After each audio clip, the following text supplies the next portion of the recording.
most part. Hello, everyone, and welcome to our Sustainable Activism webinar. I'm your host, Lisa Levinson, and I direct the Sustainable Activism campaign for In Defense of Animals, and we offer emotional and spiritual tools for animal activists.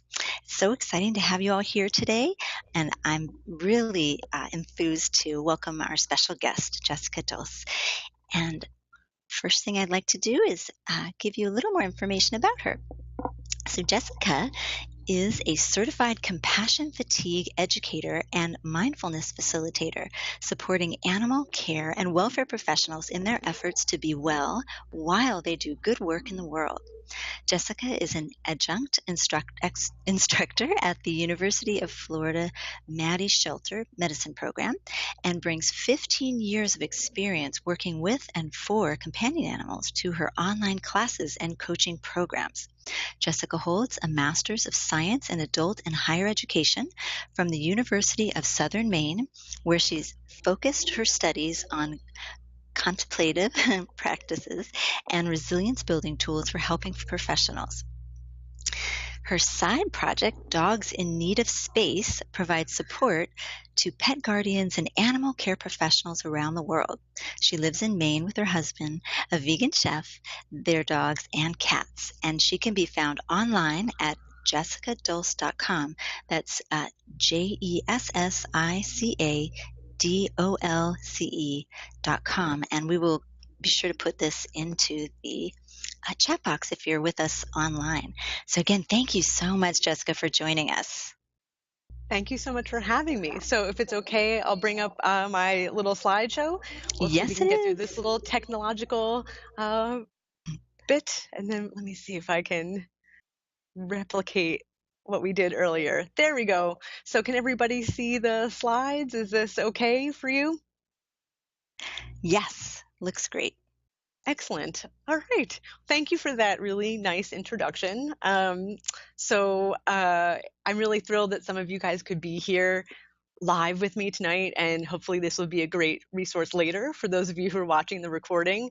As Lisa was saying, I just wrapped up my master's degree, and my capstone for my studies was on resilience building tools for helping professionals. And I focused my capstone on mindfulness and expressive writing interventions to help professionals to lower their burnout and compassion fatigue. So I'm really excited to be able to share what I've been researching and learning about this past year. And so what we'll do tonight is I'll go over just very briefly what compassion fatigue and burnout are, what resilience is, and then we'll get into a whole bunch of different benefits of writing, as well as we're going to practice a few different styles of writing tonight. So if you have access to paper and pen or a Word document or just a blank spot on your phone, we'll do a little bit of writing together later. And if you don't, no big deal. The prompts will be here for you in the recording, and you can try it some other time when you can write. So why don't we jump in? Let me see if I'm hitting the right buttons. There we are. Okay. So why do we have to have this conversation? Why is it so important to get together to talk about sustainable activism and caregiver well-being? I think it's really summed up perfectly by this quote from Dr. Naomi Rachel Remen, who said, "The expectation that we can be immersed in suffering and loss daily and not be touched by it is as unrealistic as expecting to be able to walk through water without getting wet." And that really gets at the heart of compassion fatigue, which is that whether it's through activism, advocacy, caregiving, whatever your role is, when you step up and you are putting yourself in the way of people and animals who are in need, and you're doing this day after day, it's really inevitable that it's going to have an impact on you at some point in your life. And for some of us, maybe our toes are just a little bit wet. And for others, we're really soaked. We're walking through the water and we're really deeply impacted on a lot of levels. But whatever the impact that you're feeling is, it's a really predictable and normal consequence of doing this work. And so there are a lot of different definitions of compassion fatigue. Dr. Charles Figley, who really pushed forward this research just in the mid 90s, not that long ago, defines it as a secondary traumatic stress disorder. And secondary trauma simply means indirect trauma. So we are not necessarily in direct harm's way, but we're bearing witness to and caring for those who are experiencing a direct trauma. So the display of compassion fatigue symptoms are, again, the natural consequence of stress that results from caring for and helping traumatized or suffering people and animals. And another way of kind of really understanding what compassion fatigue is it's a really profound physical and emotional exhaustion. And it arises, again, predictably and normally from showing up every single day to meet the constant demand to be effective and compassionate in caring for those in need.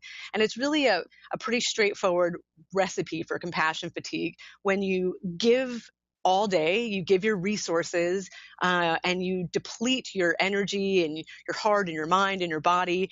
At the end of the day, when you're really running on empty, if you're not able to restore yourself, to rest, to recover from the intensity of the work that you're doing, often we will experience compassion fatigue. So it's really this very intense sense of depletion where things like our empathy and compassion really start to get drained. And I'm going to talk a little bit about the symptoms of compassion fatigue. But before I do, I just wanted to clear up the difference between compassion fatigue and burnout, because those words get used interchangeably, but they're a little different. So burnout is also a pretty deep kind of depletion and exhaustion, but it's something that anyone in any profession, it doesn't matter what you do for a living, bus driver, waitress, accountant, lawyer, teacher, activism, whatever it is that you do for a living, anybody can experience burnout when they feel powerless and depleted at work. And it builds up over time from chronic stress. So it doesn't happen overnight. And it stems from interactions with the work environment. So that's usually things like low pay, very long hours, a workload that's really unmanageable, maybe a boss or coworkers that you don't get along with. And the way that we or to resolve burnout is to change the work environment or our relationship with the work environment. So whether that's changing our perspective on the work or taking a vacation, going part-time, asking for a different project to work on, or leaving and going to a different work environment that's a healthier place to work, that's how we resolve burnout. Compassion fatigue stems from our interactions with the population that we're caring for. So it stems from the empathetic engagement that we have with the animals or people in our care.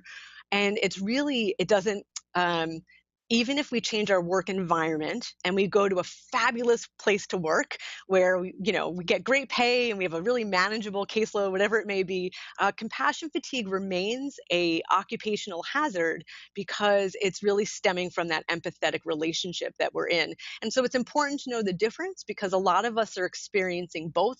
There's quite a bit of overlap for a lot of us, and it's just important to have an idea of the difference so that we can address them effectively. And tonight we're going to talk about writing and mindfulness, and that will help with both burnout and compassion fatigue. But just to give you a sense of what compassion fatigue might look like more specifically, there are many, many different signs and symptoms. It's a highly individualized experience.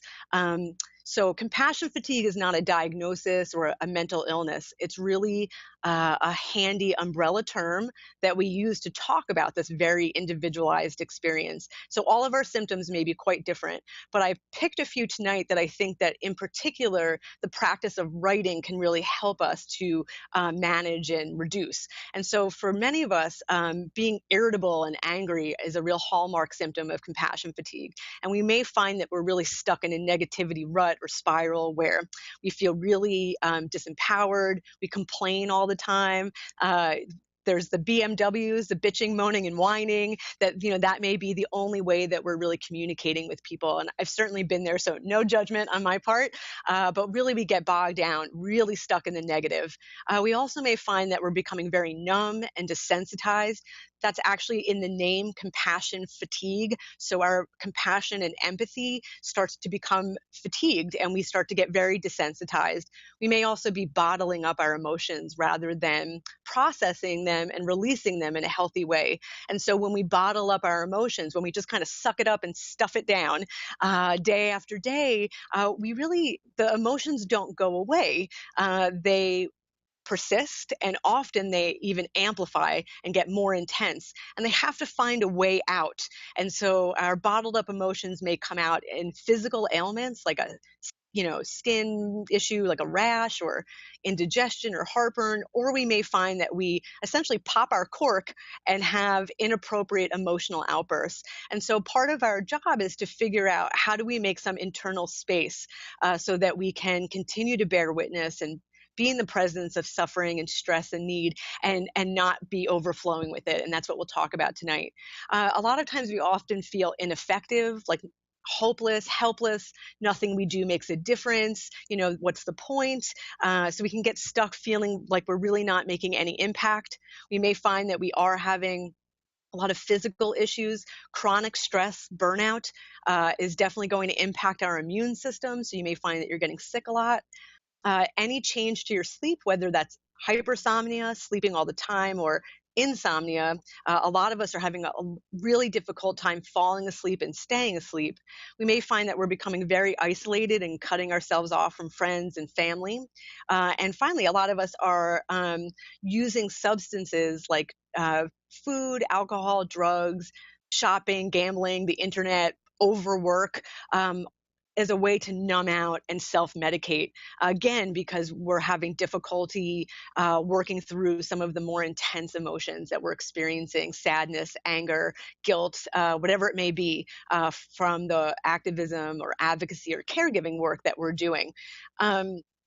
So let's get into what we get to do about it. And so the question that I would ask you guys to think about now and really through the rest of tonight's webinar, and feel free to use the chat to answer this question, but something to really consider is, at the end of the day, what do you do with all of the stories that you've accumulated throughout the day doing the work that you're doing?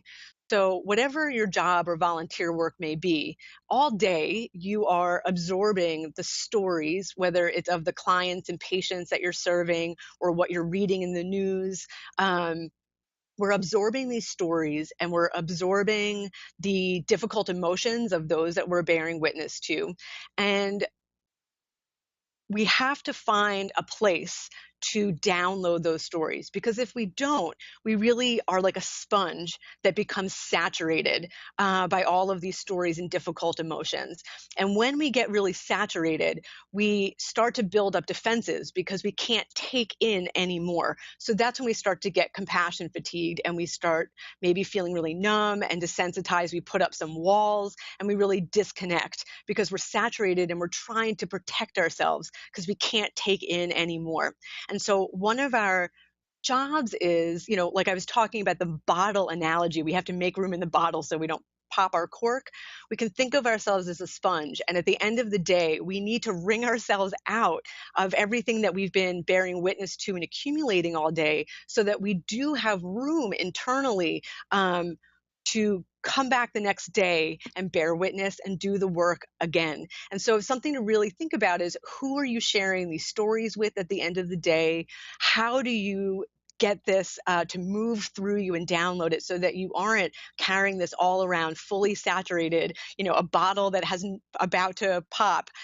What are you doing with the stories that you encounter each day? And so, to kind of continue with the water theme, John Kabat-Zinn, who is the creator of mindfulness-based stress reduction, has this fabulous quote that really sums up what resilience is. He says, "You can't stop the waves, but you can learn to surf."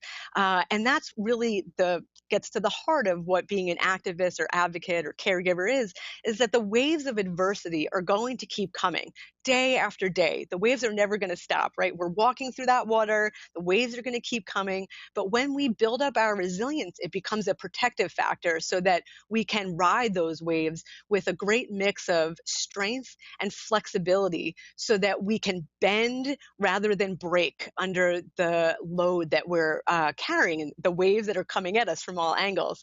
So resilience is this wonderful, dynamic, multifaceted process that really enables us to bounce back and hopefully not just survive, but actually thrive in really difficult circumstances.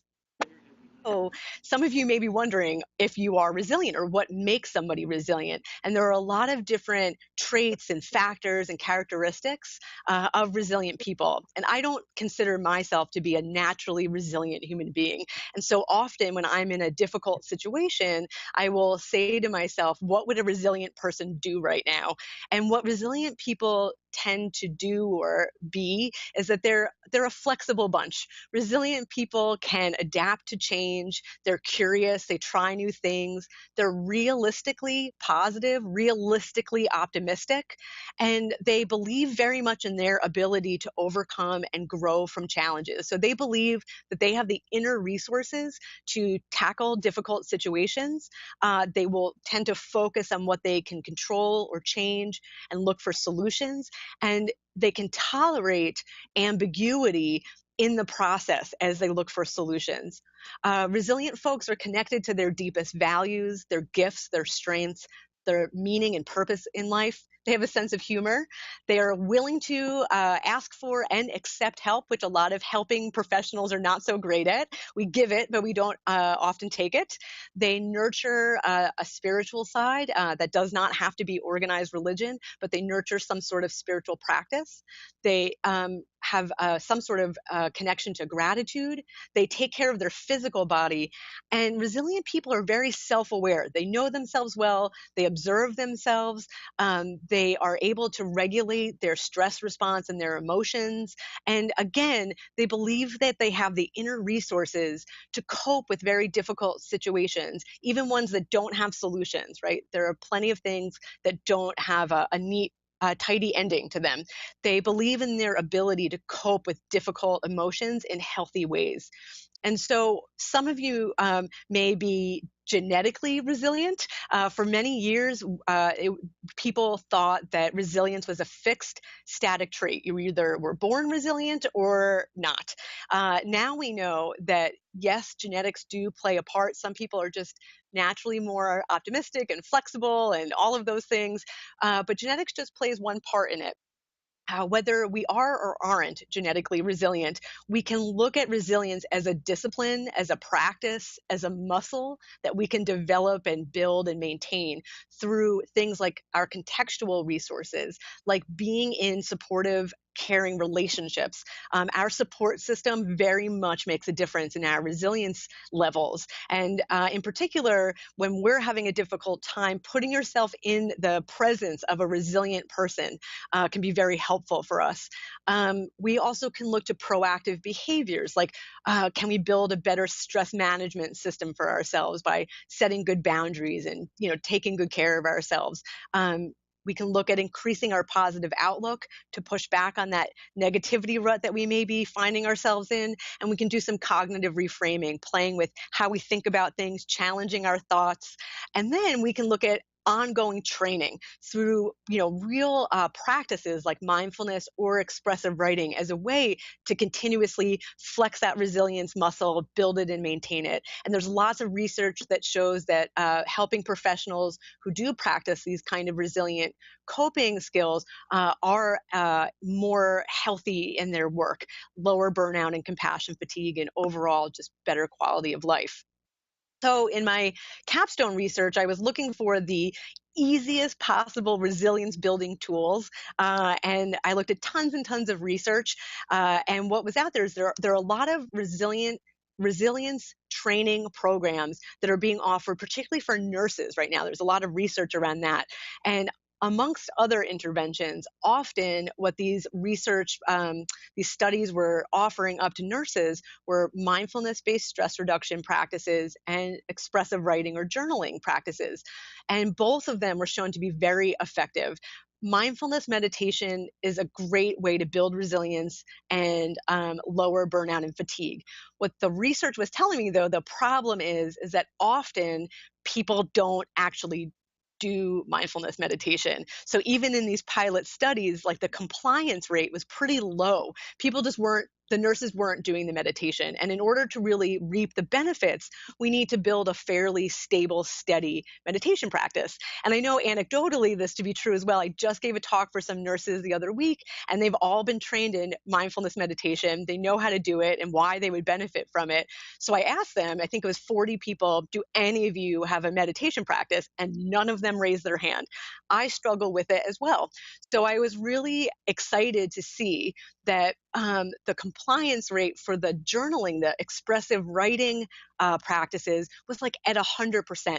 So there was a lot of resistance to sitting down and meditating, but there was not much resistance to sitting down and writing. And that's really good news because writing is cheap and easy to do. We apparently don't have a lot of resistance to it. And we can benefit from writing just once or twice or from writing for more of a consistent practice. So this got me really excited because in my line of work, everybody wants to know what is the most simple, practical, accessible tool that I can use to help myself stay well and manage the difficulties of the work. And what the research is telling me is that writing may be the most simple intervention that we can give ourselves. So the reason why writing is a resilience training tool is it really helps us to reorganize our brain, like neuroplasticity, and install the habits of resilience. In particular, when we write, and I'll go through the different types of writing, it can help us get connected to our sense of strengths and gifts and our inner resources, right? Resilient people feel like they can call upon their inner resources to tackle challenges. Writing also gives us a safe and predictable way to process our emotions. So rather than numbing out or bottling everything up, when we have a writing practice where we can become more willing to honestly observe ourselves and look deeply at our emotions because it's a safe way to do it. And overall, it really increases our ability to observe ourselves. It increases our self awareness and our ability to self regulate our stress because we're really starting to pay attention to how we're feeling and how we're responding to situations in our life. So, self awareness is really the key to self care, and self care is really the key to reducing compassion fatigue. So, having a practice, a daily discipline of staying very much aware of yourself. And caregivers, helpers, we tend to be very other directed. We're paying attention to everybody else around us. But a lot of us can get pretty detached from ourselves and we're not really paying attention to how we feel or what we need. And that's really the beginning of how we start to take care of ourselves is to tune in to what we need, how the work is impacting us, and then responding to ourselves with some compassion and giving ourselves what we need in order to be well. And so, one of the best ways to build self awareness is a mindfulness practice. And just for the sake of tonight's conversation, the way I'm defining mindfulness is paying attention on purpose. So, the opposite of autopilot, paying attention on purpose to what's happening inside of us and what's happening around us with an attitude of curiosity and compassion rather than judgment. So we notice what we're feeling or sensations in our body, and we just become aware of that information without slapping on a layer of judgment like, oh, I shouldn't feel sad right now. I'm so weak. I should be tougher. We just notice that we're feeling sadness, and that's it. We don't judge ourselves for it. And higher levels of mindfulness absolutely are linked to lower burnout and compassion fatigue and more resilience.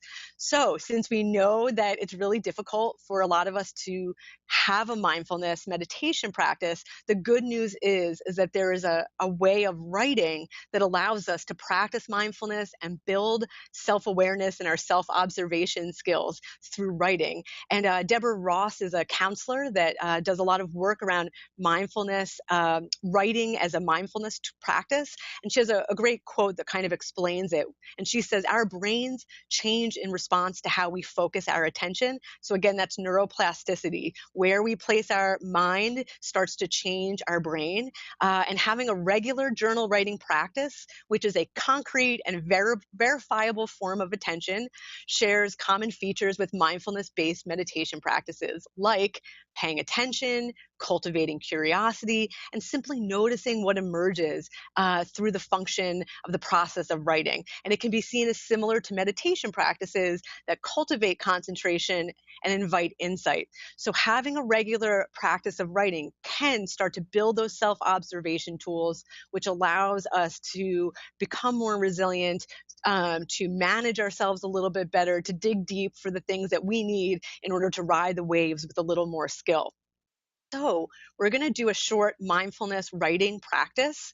But before we do, I thought it would be a good idea to take a moment to, again, to continue with the water theme tonight, to literally drop our anchor in the present moment.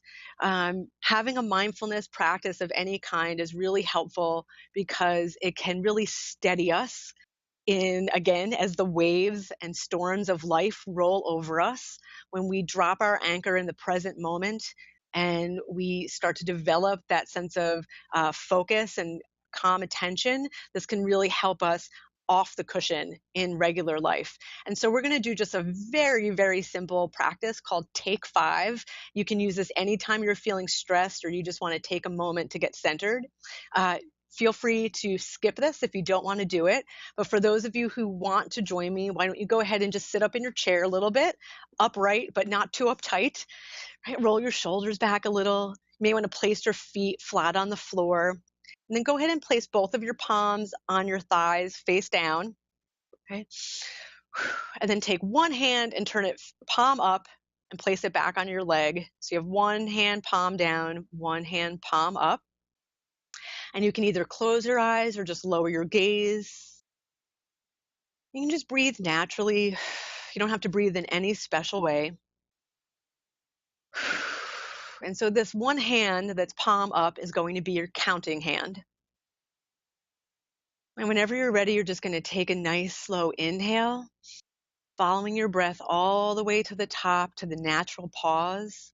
And then exhale, following your breath to the bottom to the natural pause. And then go ahead and fold one finger in. That was take 1. Going to inhale. Notice the pause at the top. Exhale. Notice that natural pause at the bottom. Fold your second finger in. That was take 2. Inhale. Notice the pause. Exhale. Notice that pause. Fold your third finger in. That was take 3. Inhale. Following in the whole length of the breath to the natural pause. Exhale. Following your exhalation all the way out to the pause. Fold your fourth finger in. That was take 4. We're going to inhale. Notice that pause. Exhale. Notice the pause. And then you can turn your hand over, palm down. That was take 5. So hopefully we're feeling a little bit more present and still. And now if you'd like to do some writing, we're just going to do 60 or 90 seconds about what you're noticing right now. So I want you to turn your attention inwards. We're going to hone our self-awareness and self-observation skills. I want you to just start writing. No one will see this. Don't worry about grammar. I want you to start writing about anything that you notice internally. So focus on any sensations that you're aware of in your body, any tension, temperature, tingling, or any feelings, emotions that may be coming up, or thoughts that are passing through your mind. Anything that you're aware of, I'd like for you to just start writing that down.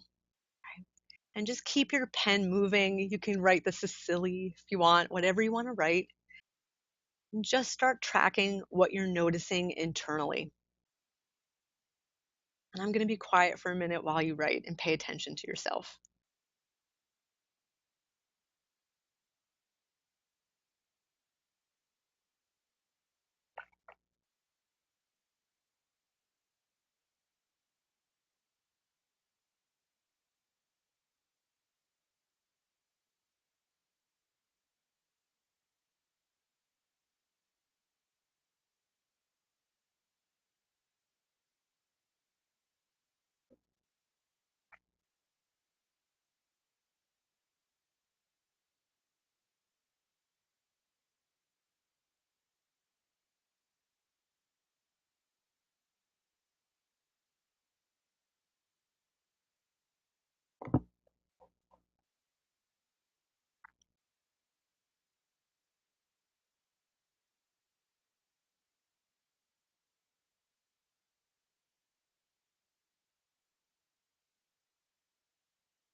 And you can keep writing as I talk, or if you're ready to wrap it up, you can come to an end wherever you're ready to wrap up what you're writing.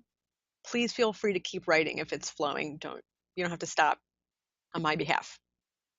But let me tell you a little bit about how mindful writing works as a practice. So one part is writing, and you can actually write about anything. My prompt was about self-awareness building because we usually need a little help around that. But you can actually write about anything, and I'm going to go over a whole bunch of other prompts tonight.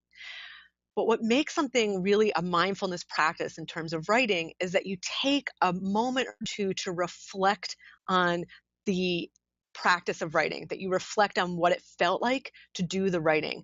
So after you're done writing, whatever you've been writing, whatever prompt you've been doing, what will make it a mindfulness practice is to go back, reread it, and think about how you were feeling as you wrote.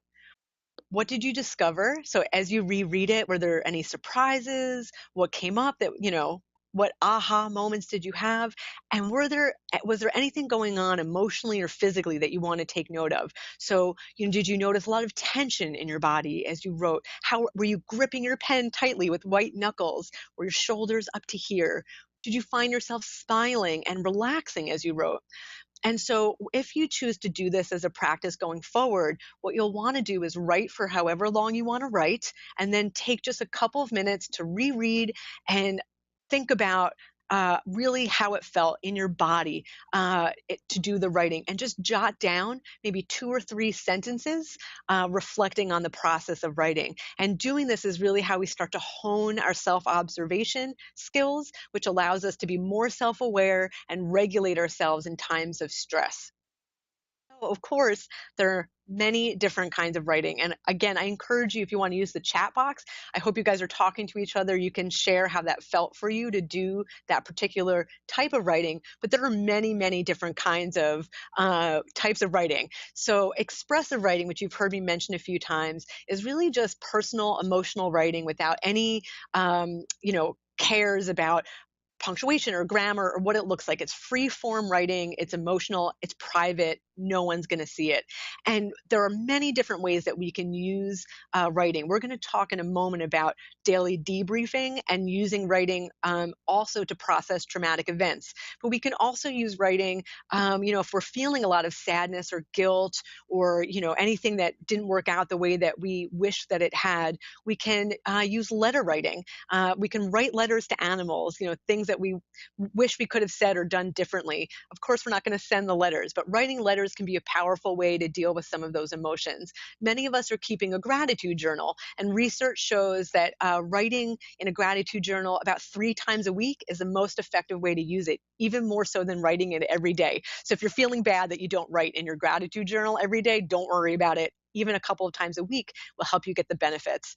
Some of us are keeping a worry journal next to our bed because so many of us are having trouble falling asleep at night. So this can be a journal where you just write down every worry, anything that's causing anxiety, you write it down and get it out of your mind so you can rest. And really, you can use writing whenever you need it. And that's the lovely part about this is, yes, having a daily writing practice is really going to be the most beneficial, but it's okay to just write whenever you need it. You'll still reap the benefits of it.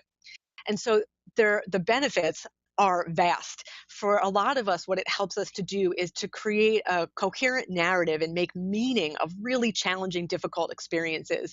It helps us really to safely express those emotions that a lot of us are carrying around and release those stories that we're absorbing all day.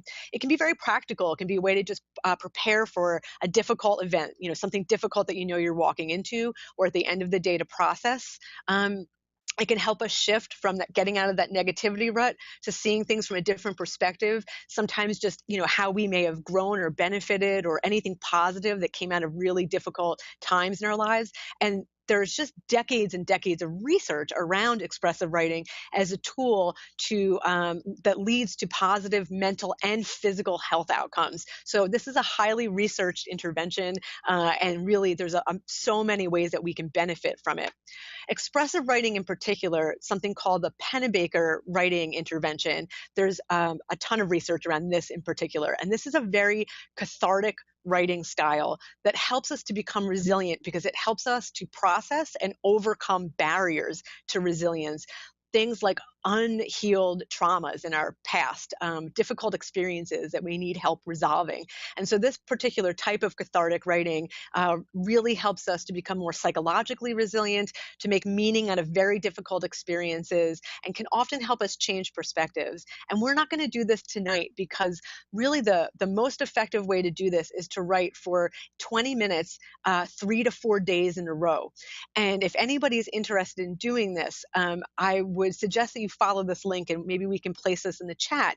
Psychologytoday.com has a blog, Write Yourself Well. And what you'll find in that are very specific prompts that you can use for 3 to 4 days in a row. An example of that might be, what's the most significant emotional experience you've faced in the last 6 weeks or in your whole life? You can do something from your childhood if you want to. And what you do is you write in detail, linking the events and your feelings. So we're not just writing about the events, and we're not just venting out our emotions, but we're really exploring them both at the same time, writing in detail about both.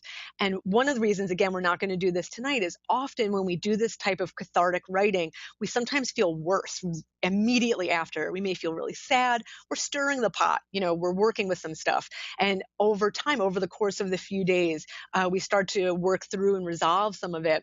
And the research shows that we then feel better in the long run. And I've definitely used this type of writing. It has been very helpful for me, but sometimes in the immediate aftermath of writing in this way, you might need to cry or feel sad, whatever, or feel angry. And so this is a great practice to do like at the end of the day or on the weekend when you have some time to allow yourself to really process it. So if you have any unresolved trauma from your past, or you're coming off of something really difficult from work, like a deployment or a cruelty case or an investigation, something where you've really been witness to very difficult things, give yourself a couple of weeks to decompress and then maybe try this particular type of writing. And if you're interested, I highly recommend that you follow the link to really see the whole process in detail.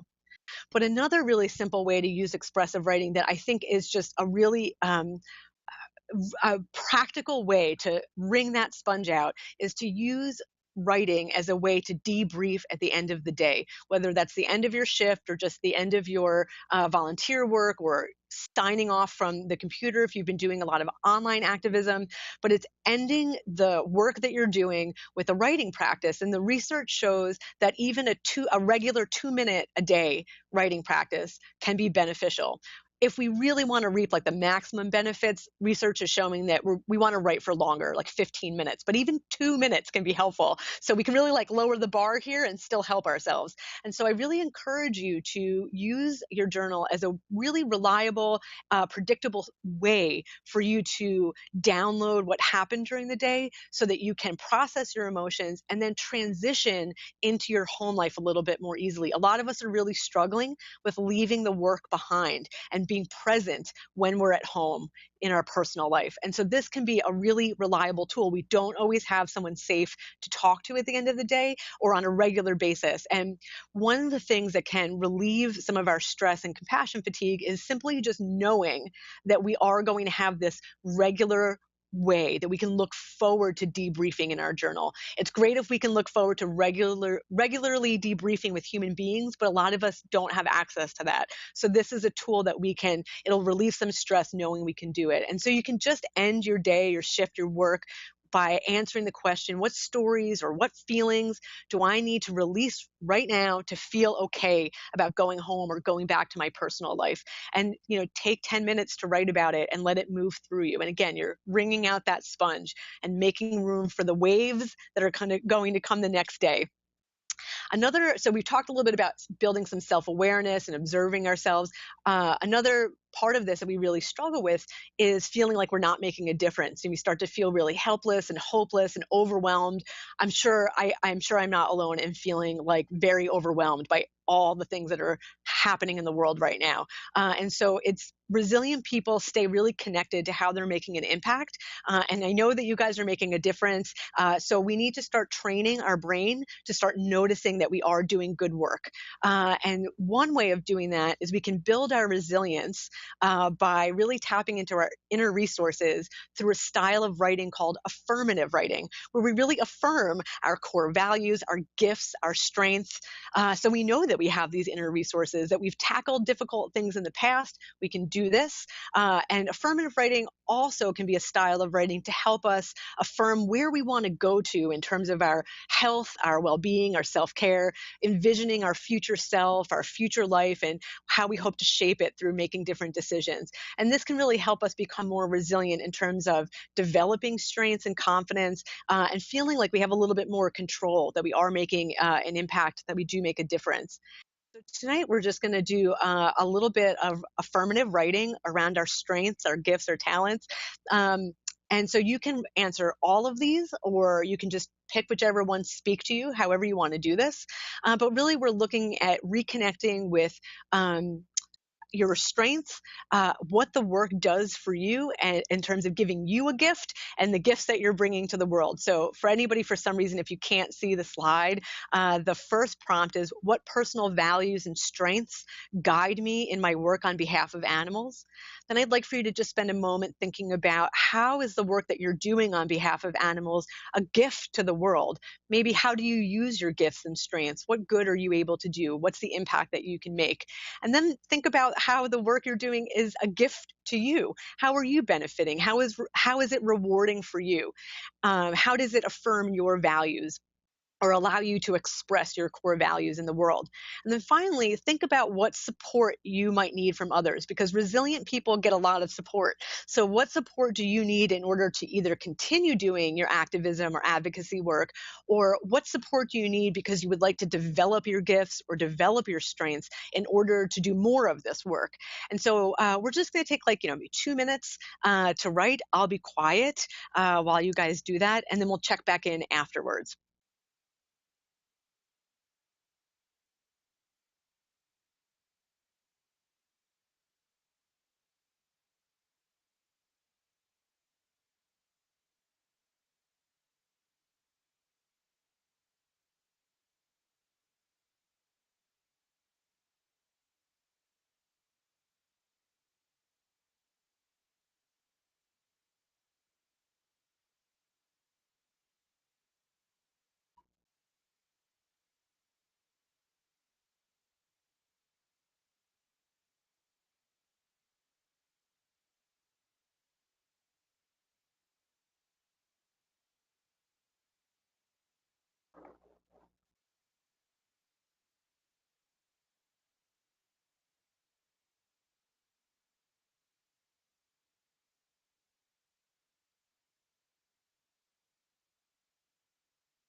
So if you're ready to wrap it up, you can kind of come to an end. You can come back to this later. And again, please, if you want to keep writing, keep writing. If you're on a roll, don't stop. But just for the sake of time for tonight, I'll keep going. We're almost at the end. So appreciative writing is the last type of writing I'm going to talk about tonight. And that also helps us to build resilience, because it reconnects us with our positive emotions, which really sustain us and carry us. And this is about really learning to refocus our brains a bit, because we do get so stuck in a negativity rut. Our brains are biased to notice and kind of ruminate on the negative. And so this is a style of writing that can help you focus on what's going right, on the support that you have in your life, the impact that you're making. And this can really help increase that realistic positivity, realistic optimism, and again, your self-efficacy that you are making a difference. Recent research from the Harvard Business Review showed that 15 minutes of written reflection about what went well during their workday for just 10 days in a row led to a 23% increase in performance for that group.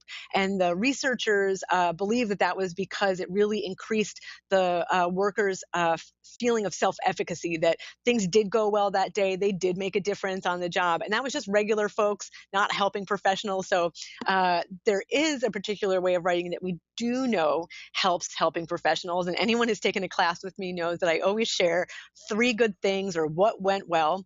There's a lot of research around this particular type of writing that shows that it decreases anxiety and depression, it increases compassion satisfaction, lowers burnout for nurses. So there's a lot of good research around this particular style of affirmative writing. And this practice is a really great one.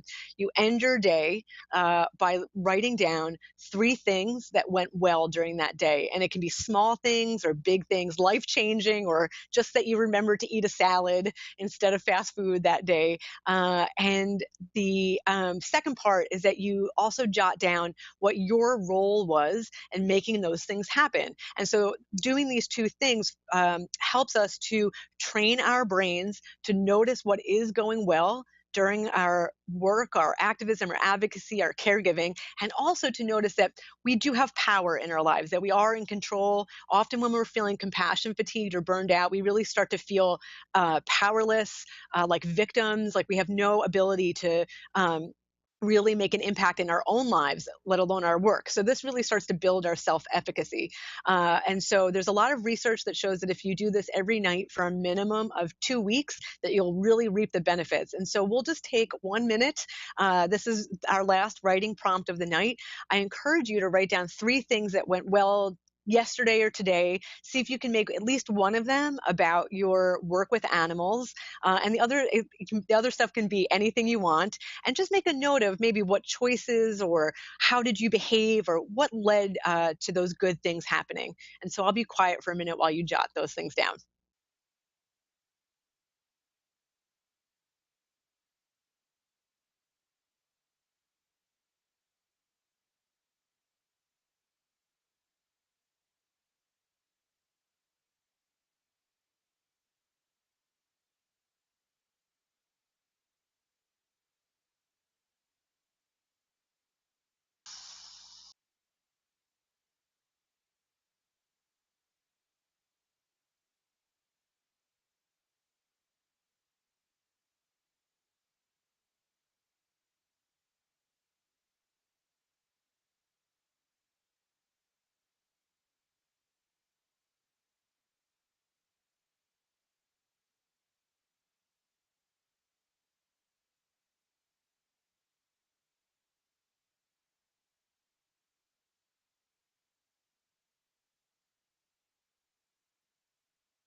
So that I can make sure I save time for questions, I'm going to wrap us up now. If this was difficult for you to do, that's a really common response. So it's even more so maybe an activity that would benefit you, because it means that maybe you're having a little trouble connecting with the positive. I know I've been in that place. And so this can be a way to really train your brain to start to notice some of the good stuff. It's not about denying the bad ever. It's simply about making sure that we have a balanced outlook and we're noticing realistically the good stuff that's happening as well.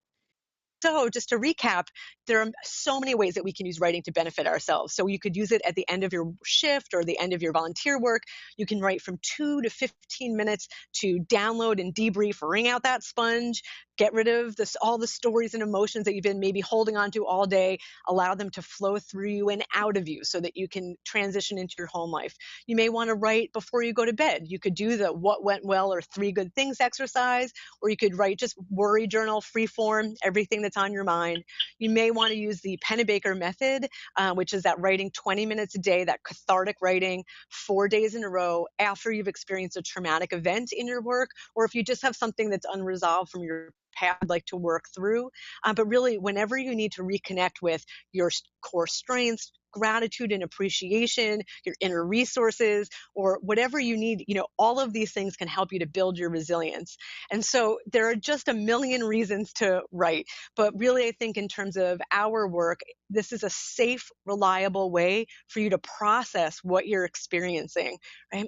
This is a regular outlet for your stories. It's going to build your self-observation and self-regulation skills so that you can be more resilient to the waves that continue to come, and so that you can bend and bounce instead of breaking under all of the adversity and pressure that you guys are under. And all of this will help you to flex your resilience muscles, really develop it as a practice.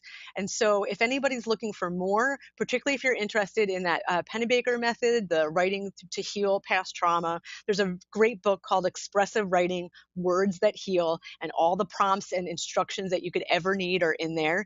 If you're more interested in the research or the mindfulness aspect of this, there's a book called Expressive Writing, Counseling in Healthcare. And then finally, if there's any nurses listening, there was a great pilot program run at Johns Hopkins for the nurses there around expressive writing as a tool. And based on that program, they developed a journal that has all the data about expressive writing and prompts that you can use as well. So we'll definitely take some questions, and I'd love to hear from you guys. If you would ever like to contact me in the future, if you have a question or a comment down the road, you can reach me at jessicadolce.com anytime that you have a question. And I'm going to, I think, stop sharing my screen now, if that's okay, Lisa, so that I can maybe see the chat and see if there are any questions. I think I just goofed. Hold on one second. Let me get rid of that. There I go. All right. Sure. Yeah, great. Well, thank you so much. I'm going to go ahead and change our format here a little bit. For those of you who just joined us, I'm Lisa Levinson from In Defense of Animals, and I run the Sustainable Activism campaign. And what you're listening to right now is our Sustainable Activism webinar that we host once a month. So we're very lucky to have Jessica with us this evening. And this is our opportunity. If anyone has a question or two, there's a few ways to do that. You can either turn on your webcam or you can turn on your microphone. You have the ability to do that if you're with us on the webinar. And the other way to ask questions is to type them into the chat box. If you're on the telephone, you can join us by pressing *4 to ask a question. And if you're joining us on Facebook Live, you can type your question in as a comment there, and then we'll go ahead and respond. One of them I happen to know was in our chat box, and the question is really about the writing itself. Does the writing have to be physically with your hands, or can it be like typing into the computer, that kind of thing? It does not. It doesn't have to be handwriting. So it can be typing. That's absolutely fine. The one benefit to handwriting with a pen or pencil is that it tends to slow us down. So for some of us, it can be helpful to just slow the process, particularly I think if we're doing some of the mindfulness writing and we're trying to slow ourselves down a little bit. But the research shows that any kind of writing, typing, or with a pen or pencil is beneficial to us. So however you can do it, do it. Don't worry about how you're doing it. Great. Well, that's good to know, because I wasn't sure if there was a physical benefit to writing on paper. But it sounds like either way is good. Yes. So does anyone else have a question or two? I noticed there was one question that came up in the chat box is a person who was concerned that she or he didn't feel fully mindful as their mind floated back and forward during, it might have been during the Take 5 exercise, but they mentioned that it was a pleasant exercise to anchor and tune in. Mindfulness is a practice like anything else. So there's no real It's not a problem if your mind wanders. Your mind thinks. That's what it does. Your eyes see, your ears hear, your mind thinks. And so it's perfectly natural that that's what your mind is going to do. And the nice part about mindful writing is that you just get to write down some of the thoughts that are popping up. And then maybe also, as you kind of develop the practice, maybe also noting how you feel in your body as these thoughts are coming up, or what emotions go along with those thoughts. But it's really, it's not about stopping anything, or, having a silent mind or being fully present. Those things are really hard, if not impossible. We can never really fully stop our thoughts from coming. And mindfulness, being present, is a skill. It's a practice, and so we get better with it with time. But it's yeah, you did it just right. And if it felt pleasant and helpful to you, then awesome. That's great. Thank you for Hmm. sharing that. Great. And we did have another question. Somebody, this is from the Facebook Live feed. They were sounding a little dejected, as though they never make a difference. And what do you have to say for folks who feel as though here they are trying to write um, a few moments about what the difference is that they're making, and they can't come up with anything? I have a hard time believing that anybody who does this work isn't making a difference on some level. It's some of us are making a small difference with our maybe immediate family or friends or someone that we connect with on Facebook. We change, their ideas about what being a vegan looks like, or my husband does it over the break table at lunch, when he whips out a vegan meal and all the guys are really surprised to see him eating differently. So sometimes it's just really personal and small, in terms of like the scope, and other people are making a difference for hundreds, if not thousands, of animals through the course of their career. So it depends on what you're doing. But I don't know anybody that's doing this work that isn't making a difference, whether you're adding your name to petitions and writing letters and making phone calls. All of those things add up. It's drops in the pond until the pond is full. So every drop matters. And so I just lower the bar on maybe what you feel like making a difference is, right? Sometimes we have very big ideas about what an impact or difference needs to look like in order to be an impact or successful. And I just would encourage everybody to lower the bar, to do what you can with what you have. And I bet that all of you are making a difference. Even if not even if, but especially if you are modeling compassion and kindness just in your life with the people that are in your home and your workplace. That makes a difference by just being healthy and caring and compassionate every day towards the people around you, and that sends out ripples into the world. So I, I don't believe you that you're not making a difference. I believe that you are, but I understand that it can feel really challenging. And that's why these practices of kind of picking through it and really trying to drill down and figure it out and affirm that for ourselves, that's why it can be really important, because that is what will help you build some resilience to keep going and not feel hopeless about it. But I Mm. thank you for your question. That's a really good one that I think a lot of us can relate to. Yeah, and I appreciate these tools, especially because knowing all these different forms of writing, that's pretty new for me. And also being able to understand that it's retraining my brain to think more positively, that's good news. It is good news. I'm not a naturally positive or resilient human being. And so I was really thrilled to learn about neuroplasticity, and that what the experience that I cultivate for myself, the way that I place my attention on certain things during the day will start to literally change my brain. And that will help me to be more resilient and feel better and access those good positive emotions. And then it builds on, itself. So if you don't naturally feel like these qualities that you embody them, it's very exciting to know that you can start to shape your life by taking really proactive steps in these directions. We're not fixed, static human beings. We really do have the ability to change throughout our lives, and we didn't know that until recently. Neuroplasticity is fairly recent in terms of a discovery about how our brains work. So it's really exciting. We are never stuck. We can always keep growing and changing and becoming that resilient person that we maybe look up to or want to be. How awesome. Yeah, That's so I think cool. so. Well, gosh, well, I really appreciate all of your insights that you shared with us today and the very concrete tools. And I just wanted to put out one last shout out if anyone would like to ask another question before we bring the webinar to a close. And you can do that either on the phone by pressing *4 or in the chat box. Anyone who's on the webinar directly with us can unmute themselves or uh, turn on their webcam. And those are all different ways to connect. So, yay.